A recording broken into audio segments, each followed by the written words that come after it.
Wednesday, everyone. Today we're going to continue chapter 12, where we last left off. Gregor and Boots were getting ready to leave for their journey to find their dad, and they were kind of having fun with Merith and Luxa and Solivet and kind of getting everything ready. And Gregor had grabbed some tools to help him in his journey. So here we go. As they rose up in the air, Gregor felt like he would burst from excitement and happiness. They were going to get his dad. They would rescue him and take him home, and his mother would smile, really smile again. And there would be holidays to celebrate, not to dread, and music and he was getting ahead of himself. He was breaking his rule right and left, and in a minute he would stop, but for the minute, he would go ahead and imagine as much as he wanted. As they veered sideways over the city of Regalia, Gregor was reminded of the gravity of their task by the manic activity below. The gates to the stadium were being fortified with huge stone slabs. Wagons of food clogged the roads. People carrying children in bundles were hurrying toward the palace. Extra torches were being lit in all quarters, so the city looked almost bathed in sunlight. "Wouldn't you want it darker if there's going to be an attack?" asked Gregor. "No, but the rats would. We need our eyes to fight. They do not," said Vicus. "Most of the creatures in the Underland, the crawlers, the bats, the fish, they have no need of light. We humans are lost without it." Gregor tucked that bit of information away in his brain. The flashlight had been the best thing to bring, after all. The city quickly gave way to farmland, and Gregor had his first glimpse of how the Underlanders fed themselves. Great fields of some kind of grain grew under row upon row of hanging white lamps. "What runs the lamps?" asked Gregor. "They burn with gas from the earth. Your father was most impressed with our fields. He suggested a plan for lighting our city, too, but at the moment, all light must go for food," said Vicus. "Did an overlander show you how to do that?" asked Gregor. "Gregor, we did not leave our minds in the overland when we fell. We have inventors just as you do, and light is most precious to us. Think you we poor Underlanders might have not have stumbled upon some manner of harnessing it ourselves?" said Vicus good-naturedly. Gregor felt sheepish. He had sort of thought of the Underlanders as backward. They still used swords and wore funny clothes. But they weren't stupid. His dad said even the caveman had geniuses among them. Somebody had thought up the wheel. Solivet flew parallel to them, but she was deep in conversation with a pair of bats that had joined the party. She uncurled a large map on her bat's back and scrutinized it. "Is she trying to find where my dad is?" Gregor asked Vicus. "She is forming a plan of attack," said Vicus. "My wife leads our warriors. She goes with us not to direct the quest, but to gauge the level of support we may expect from our allies." "Really? I thought you were in charge." "Well, you and Luxa," he said. Because really, he couldn't tell how all that worked out. Luxa seemed able to order people around, but she could still get in trouble for stuff. "Luxa will ascend to the throne when she turns 16. Until then, Regalia is ruled by the council. I am but a humble diplomat who spends his spare time trying to teach prudence to the royal youth. You see how well I succeed," Vicus said wryly. He glanced at Henry and Luxa, who were flipping wildly in the sky, trying to knock each other off their bats. "Do not let Solivet's gentle demeanor fool you.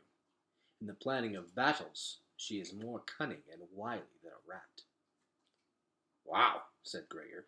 Her gentle demeanor had fooled him. Gregor shifted his weight on the bat and something poked his leg.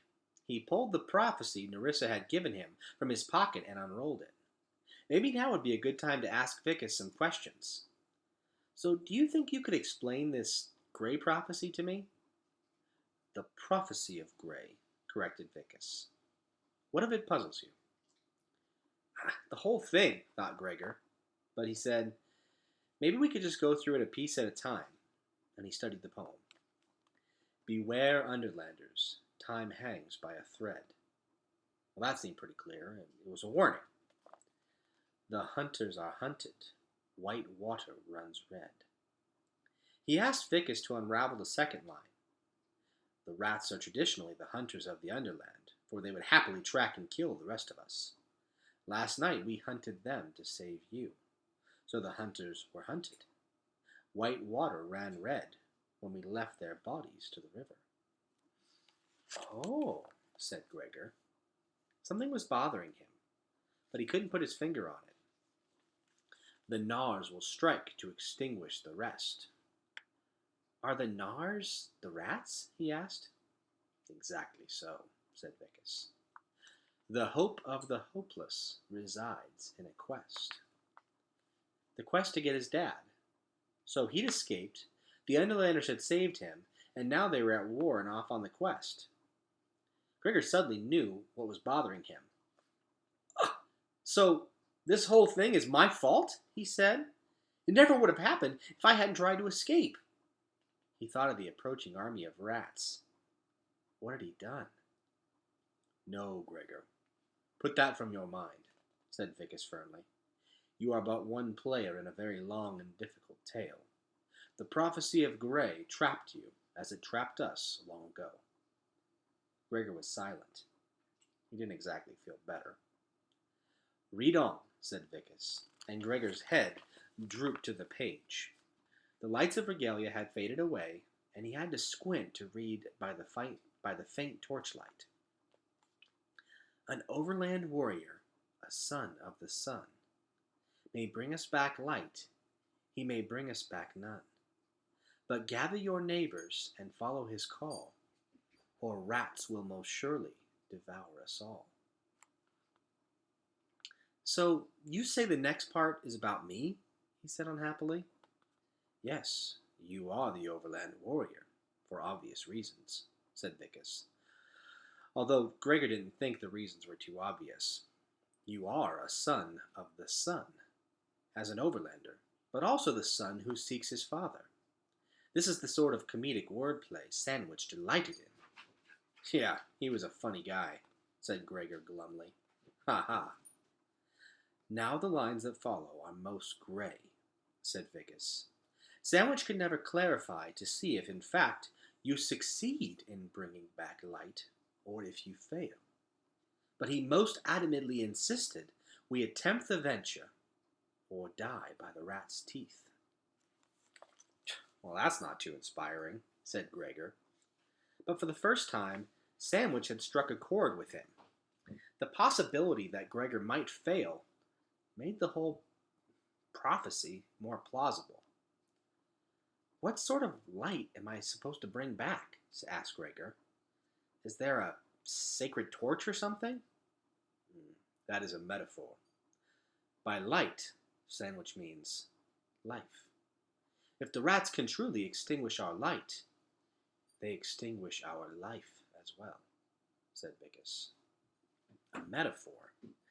Gregor thought an actual torch would be easier to bring back. How could he bring back some metaphor thing he didn't really understand? That could be tricky, he said, and he read on. 2 over, 2 under, of royal descent. 2 flyers, 2 crawlers, 2 spinners ascent.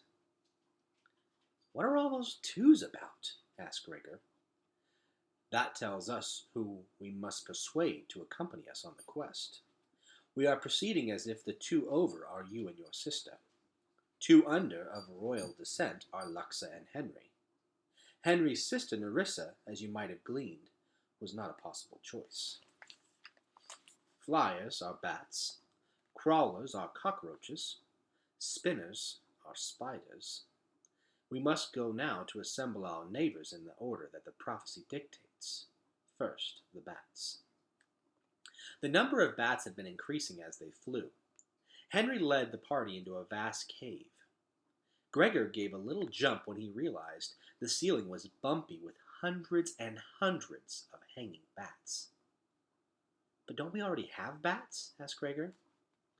We need official permission to take them on the quest, said Vicus. Also, there are matters of war to discuss. A towering cylinder of stone sat in the center of the cave. Its sides were as slick as those of the palace. On the round, flat top, a group of bats waited. Vicus turned back to Gregor and whispered, We humans know you to be the warrior, but other creatures have many doubts. Whoever you think you may be or not be, it is essential that our neighbors believe you are the one. Gregor was trying to unwind that in his head when they landed next to the bats on the huge pillar of stone, and the humans all dismounted. Deep bows and greetings followed on both sides. One particularly impressive silvery white bat appeared to be in charge. Queen Athena, Vicus said, and presented him. Meet you, Gregor the Overlander. Be you the warrior? Be you he who calls? Asked the bat in a soft purr. Well, actually, Gregor saw Vicus frown and pulled up short. He'd been about to go into his spiel about how he wasn't the warrior, but then what? Vicus had whispered something about others believing he was the one. There was a war beginning. The bats weren't likely to send off valuable flyers on a wild goose chase. If he denied he was the warrior now, the quest would be called off, and his father would be as good as dead. That sealed it. Gregor stood straight up and tried to control the quiver that slipped into his voice. I am the warrior. I am he who calls. The bat was still for a moment, then nodded. It is he. She spoke with such certainty that for a second Gregor succeeded in thinking of himself as a warrior. A bold, brave, powerful warrior that the Underlanders would tell stories about for centuries. He could almost see himself leading a squadron of bats into battle, stunning the rats, saving the Underland from... Yeagle, I pee! Announced Boots. And there he stood, a boy in a goofy hard hat, with a beat-up flashlight and a bunch of batteries he hadn't even tested to see if they still had juice. The mighty warrior excused himself and changed a diaper. And that is the end of Chapter 12. Boys and girls, I look forward to reading to you more tomorrow for Chapter 13. Have a wonderful day.